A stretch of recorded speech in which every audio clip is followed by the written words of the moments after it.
So yun mga boss, welcome back sa ating another video. Welcome back sa ating 3K TV channel. So quick update lang ulit dito sa ating mga piggery. So ito yung ating fattener. So 2 months and a half na sila dito sa ating backyard farm. So ito mukhang unti-unti na silang lumalaki.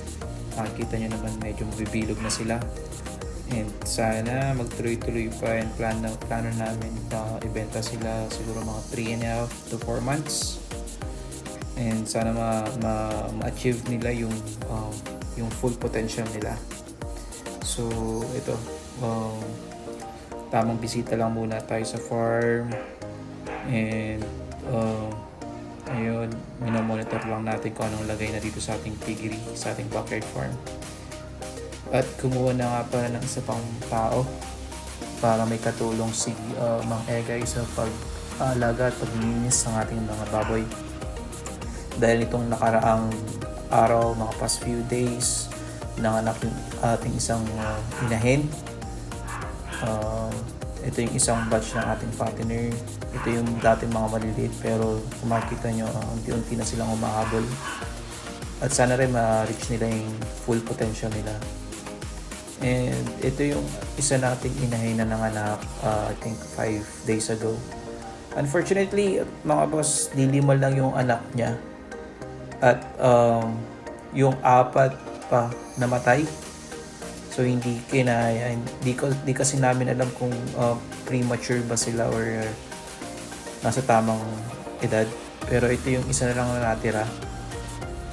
So 5 sila, 4 yung natira. Ito yung araw na nanganak yung ating inahin. So ayun nga, biglaan to, hindi namin napagadaan kasi nung kinuha namin tong inahin na to, sabi nung previous owner nito is magwa 1 month pa lang na buntis. Pero yun nga, wala pa siyang 2 months sa amin, nanganak na. So based sa computation namin, siguro nung binili namin itong inahin na to, almost 2 months na pala siyang nabarakuan. So hindi namin inaasahan na manganganak na siya. So makikita nyo yung buhay pa yung 4 dito. Wala yung isa ditong biig kasi namatay din siya kinagabihan. So 4 lang siya, pero ngayon nga ay isa yung natira, so bawi na lang tayo sa ibang mga inahin natin. Meron pa naman tayong 4 na inahin na lahat napabarakuha na. Yung isa August 1st week yung expected namin na delivery niya, and sana maging okay yung part na yun kasi medyo nag-struggle kami doon sa una naming experience sa inahin, and sana next na inahin namin maging okay na yung mga biik. And yun, ito yung mga isa kong fattener pa. Ito yung mga 4 naming inahin na hinihintay namin mga anak. Kasi yung isa dyan, 2 months na, magto 2 months na nabarakuhan. So, yun yung next na hihintay namin. At siguro doon namin na i-monitor na namin sila ng maayos at bibigyan na namin yung kailangan nila.